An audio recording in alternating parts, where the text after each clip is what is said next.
The system's broken. Politics, education, religion, medicine, nothing, and I mean nothing, is what it appears. I can help people. So either get solutions or get off the team.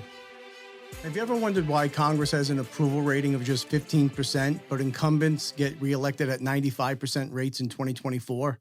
This isn't democracy. It's a rigged game where career politicians cozy up to lobbyists and donors while you foot the bill. Today, we're walking through the 6 systems step by step: special interests, media bias, wasteful spending, money laundering via PACs. But unlike others, I'm not here to just bitch about the problem. I'm offering real fixes that can be implemented now, not fanciful solutions that have little, if any, chance of getting passed. This is going to get ugly, so let me say that not all elected officials are bad. We created them. They're only human, and we, the people, put them in this position, so it's our responsibility to remove them from it. Peacefully. We all must put our swords down and lower the temperature in the country. At the Academy, we teach that sustainable answers don't come from occasionally looking up, and certainly don't come from looking out to our politicians, media, or to social trends. They come from within. We're all connected to Source, to God. Finding your why will enable you to spot when external noise like fear-mongering, all of the ads, the stimulus, celebrity sermons just doesn't align with your soul. It makes you far less likely to swallow when somebody else's ideology. With that in mind, from a place of love, we're going to dive in. Most new representatives show up in government with good intentions, for the most part. But after 20 or 30 years, they become pro at trading favors. This becomes the norm. That's the rot. Special interest groups and lobbyists spent a record $4.4 billion in 2024 influencing laws, more than ever. On the right, think defense contractors whining and dining GOP hawks for these endless wars. On the left, unions, big pharma, green energy firms bankroll the Dems for subsidies, ultimately that crush small business. And both sides, big tech lobbies for. It's the regulations that bury competitors and really do not in any way create a free market. In all of these cases, it's benefiting the special interests, not us the people. Why do term limits fix it? Fresh faces can't build these cozy ties, and at the end of the day, big money won't make that type of investment in lobbying and the dark PAC money, which we'll get into, without long-term returns.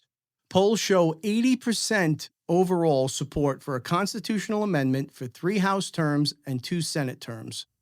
No more lifers like the 50-plus House members serving for over 20 years. It turns Congress into a swamp boardroom instead of a place to do the work for the people. It opens the doors for good folks like you to run, do the business of the people, then go back to your lives. Instead, we turn these politicians into icons, rock stars almost. We put them on such pedestals. How deep does the rot really go? Legacy media, they're not independent watchdogs. Until 2025's massive cuts, taxpayers were subsidizing public broadcasters like NPR and PBS with $535 million a year of your money for news that often echoes the DC spin. Now, Corporation for Public Broadcasting is winding down after $1.1 billion clawback, but billions in past tax breaks and FCC spectrum giveaways still prop them up. Who are the major advertisers behind these places? Again, when we're talking legacy media, we have to look at the complete picture. Pharma giants drop $5 billion a year on TV ads. This influences the coverage to downplay drug risks.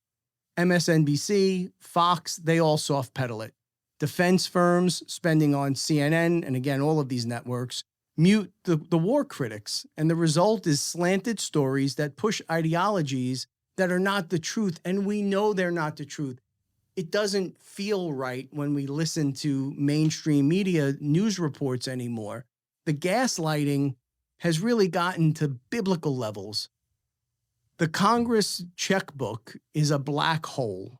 Military-industrial complex blew over $2.3 trillion in Afghanistan since 2001.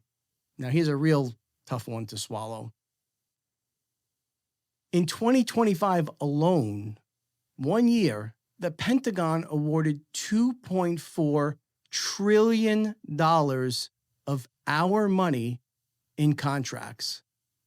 More than $1 trillion in Medicare prescription drug spending over the last decade, yet the reforms are blocked by lobbyists on both sides. It's time we start to ask why. Foreign aid. We funneled $2.9 billion in humanitarian aid through 2025 in Afghanistan, much of which is captured by the regime and that gets funded via cash drops and NGO leaks.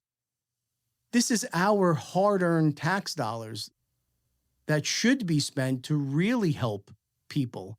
And it gets shipped off to all these places, and the numbers feel so massive that it almost doesn't register to the individual. Term limits would end this forever mindset. No more of the politicians retiring to boardrooms of the industries that they fed for decades. Do we really believe that politicians end up in these positions on merit alone?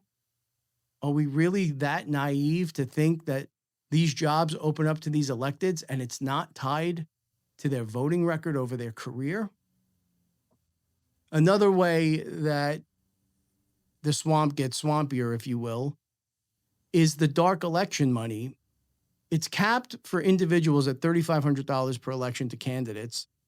Corporations have been banned since 1907. That's the talking point you hear about. We've all seen these hearings where elected officials say, oh, we don't take money from corporations. It's capped at X dollars through a PAC. I think it's $4,000 or $5,000. What they don't tell you is there is zero cap for corporations donating to a super PAC. That is how massive amounts of money flow to candidates from corporations that have little, if any, footprint in the jurisdiction where the elected actually is presiding over.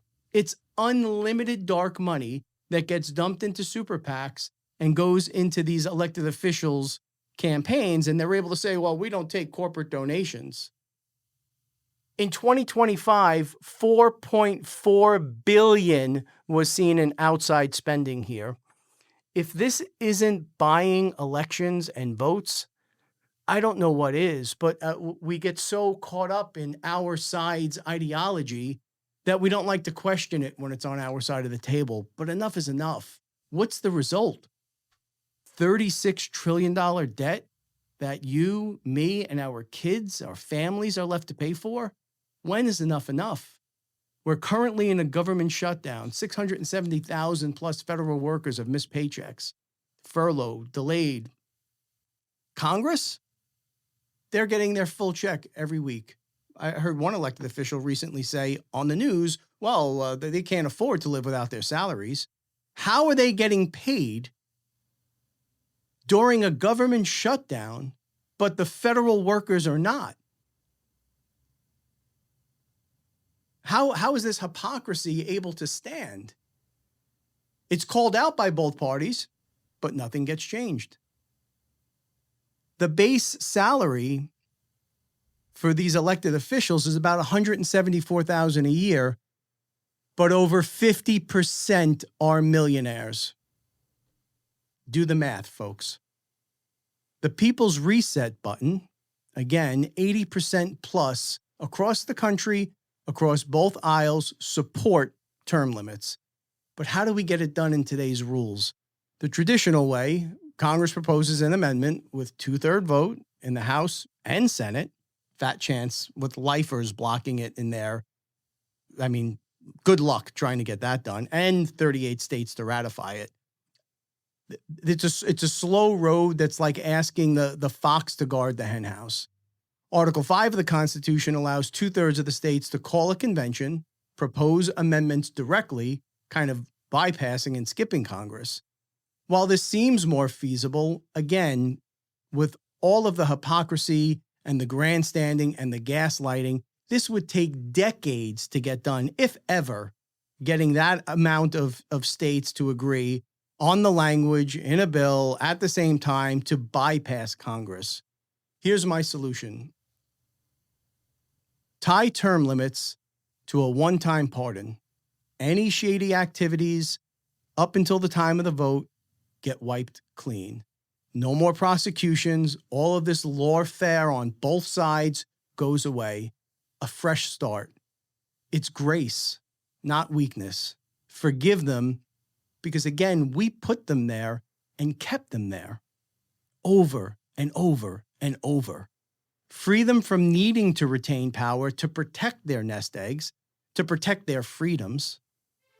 Eliminate the fear of prosecution so they can vote yes, go home honorably. We own our part, they've owned theirs, and we can heal together. It's time.